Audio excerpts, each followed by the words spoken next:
So with me now, Congressman Dan Kildee. He's a Democratic congressman from Michigan, where two of these two GM plants, Warren and Detroit, are set to close. So Congressman Kildee, thank you for being with me, first of all. And let's just begin with the president's tweets. Have you taken a look, and how would you respond?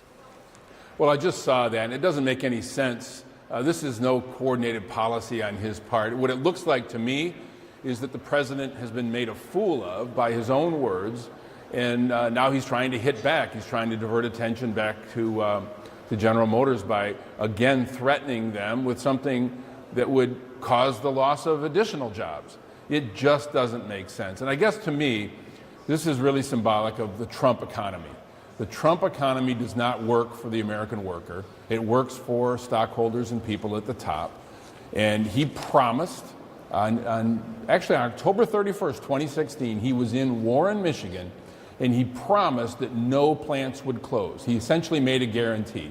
He's been made a fool of once again, and now he's just hitting back to try to divert attention from his own failures. Can you explain people who don't work in the American auto industry, who are hearing cutting subsidies, and they're thinking, what does that mean? I mean, what's the real life impact on that for these hardworking Americans in your home state? Well, it translates to jobs. I mean, the tax subsidies that are generally put in place to incentivize new product development ultimately can lead to new lines of cars being produced.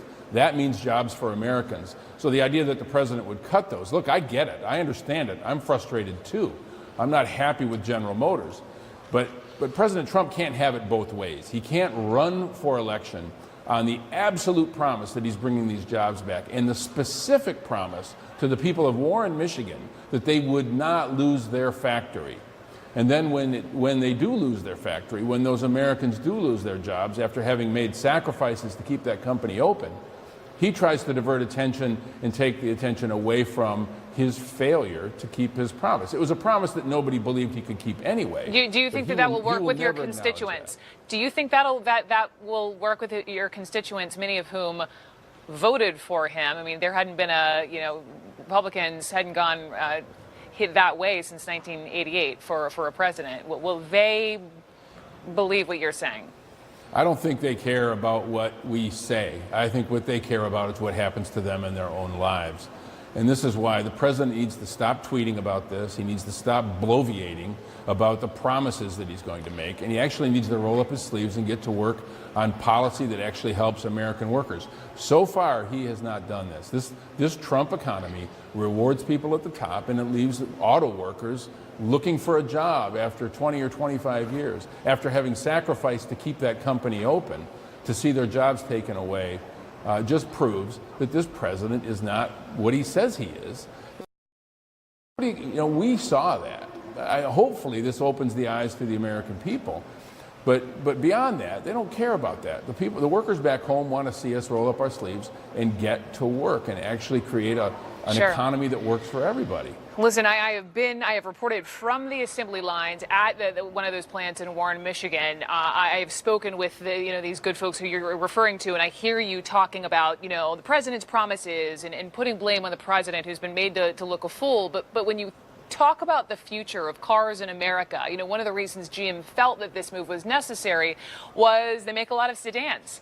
And the fact is, Americans increasingly prefer SUVs, and not to mention that the Trump tariffs are creating bigger costs for the automaker, and GM is seeing the industry changing, Congressman.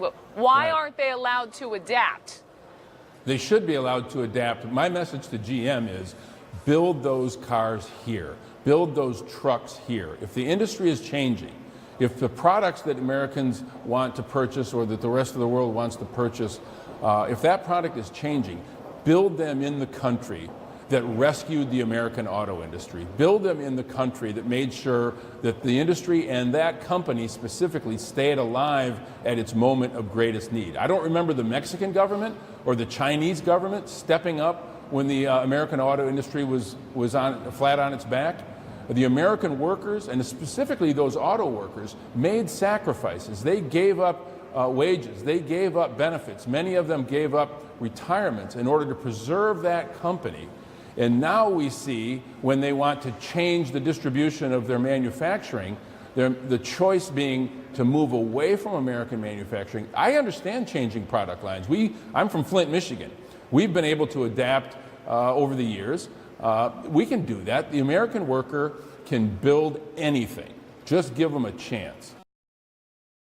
Quickly, Congressman Kildee, did you reach out to the president about any of this before the announcement? No, because I was a little irritated by that too. We heard about the announcement on CNN. So I mean, we did not get a call from General Motors. We did not get any heads up from the White House. But believe me, we clearly are reaching out to the White House to talk about this.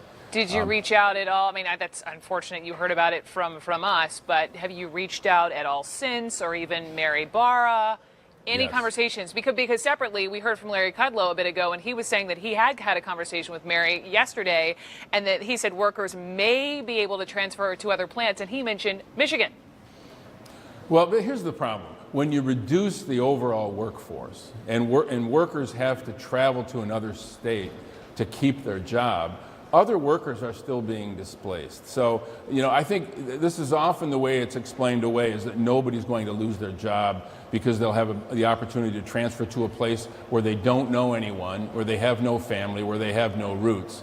And there's still a net loss of manufacturing jobs that support so many other jobs in those communities. A single manufacturing job in my hometown of Flint, Michigan, supports 7 other jobs in the local economy. So this is not just auto workers that are impacted. This is, again, another hit to places like Youngstown and Warren and all those communities that build great products with great workers who ought to be given a chance to continue to do that. I hear you. Congressman Dan Kildee.